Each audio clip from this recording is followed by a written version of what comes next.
మీరు చెప్పండి మ్యామ్, శ్రీదేవి గారు మీరు చెప్పండి మ్యామ్.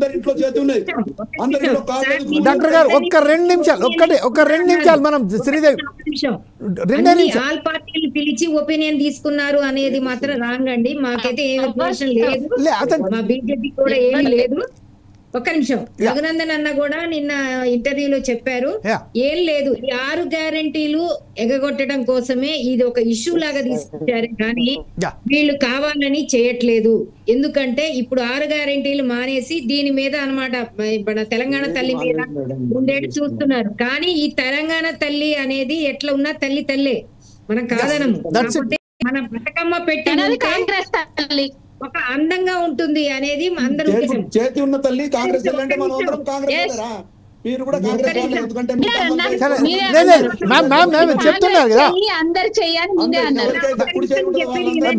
మ్యామ్, చెప్తున్నారు కదా మ్యామ్, చెప్తున్నారు, చెప్పనియండి ఫస్ట్.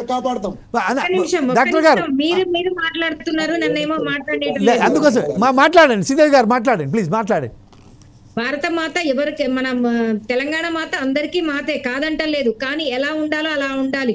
ఇలా తయారు చేసి రైతు బిడ్డలాగా చేశారు. రైతు బిడ్డ అని పెట్టండి, మేము కూడా ఎవరు ఏమనము, కానీ బతుకమ్మ అనేది బతుకునిచ్చే అమ్మ ఆడపిల్లలకి, అది లేదు అనే మా లేడీస్ ఫీలింగ్, అంతే తప్ప నగలు అనేవి లేడీస్ కి అందమైనదండి. ఎంత నగలు వేసుకుంటే అంత అందంగా ఉంటాం, అంతేగాని ఆ బిడ్డని అట్లా తయారు చేయడం తప్పు అని ఏం లేదు. రియల్ గోల్డ్ కాదు కదా, మన అందరం కిరీటాలు పెట్టుకోవడానికి ఉంటే మేము పెట్టుకుంటాం, అంతేగాని మోడీ పెట్టుకున్నారా అని అడిగారు, అది కేవలం ఇప్పుడు మనం చూసినట్టయితే ఈ అందరికి దీని అంతటికి కారణం మనం ఒకసారి చూసినట్టు విగ్రహం మెడల్ తెలంగాణ తల్లి విగ్రహం మెడలో బంగారం ఎక్కడ చూస్తే మన తెలంగాణ ప్రజలందరూ తులం బంగారం ఏమైంది రేవంత్ రెడ్డి అని అడుగుతారని తీసేసిండ్రు, అంతే.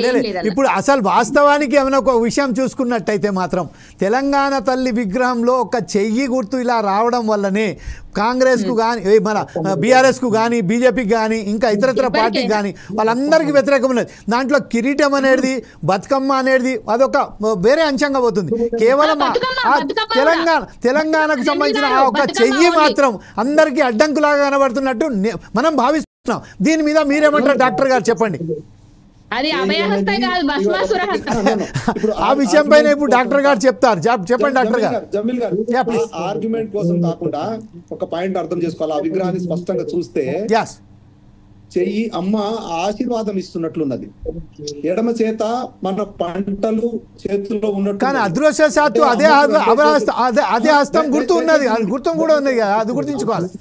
గుర్తు అంటే జమీల్ గారు, భారతదేశంలో ఉన్న 140 కోట్ల మనుషులందరి చేతిలో కుడి చేయి ఉన్నది, ఆ చేయి మాదే అయితే 140 కోట్ల ప్రజలందరూ కూడా కాంగ్రెస్ కు అభిమానించే వాళ్ళే అని చెప్పేసి నేను అట్లా చెప్తాను.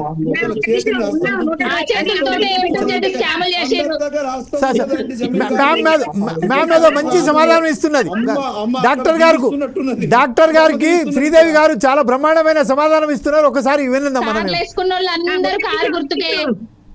ఒక నిమిషం అక్క ఉండండి, కాదు అందరం ఇట్లా పెట్టుకొని తిరుగుతున్నావా, ఇట్లా పెట్టుకొని ఉంటామా, అందరికి ఇట్లా ఆశీర్వాదిస్తామా, ఎక్కడికి పోయినా ఇట్లా ఉంటామా, అట్లా ఉండం కదా, ఇట్లా ఇస్తాము కాదు, అవసరమైతే దండం ఇట్లా వేస్తాము, అట్లా అంతా 2 చేతులతో ఇస్తారు, ఒక చేతితో కూడా ఇస్తారు.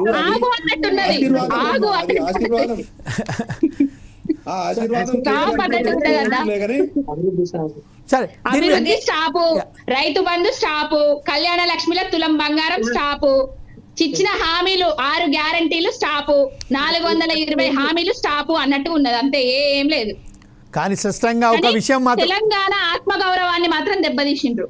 ఓకే, కాదు, ఒక విషయం మాత్రం చాలా స్పష్టంగా ఈరోజు రేవంత్ రెడ్డి ఏదైతే అసెంబ్లీలో కానీ అసెంబ్లీ బయట కానీ ఏదైతే చెప్పారో అదే సమయంలో కేటీఆర్ మాత్రం మెడ్చల్ ప్రాంతంలో ఒక వేరే విగ్రహాన్ని ఆవిష్కరించారు.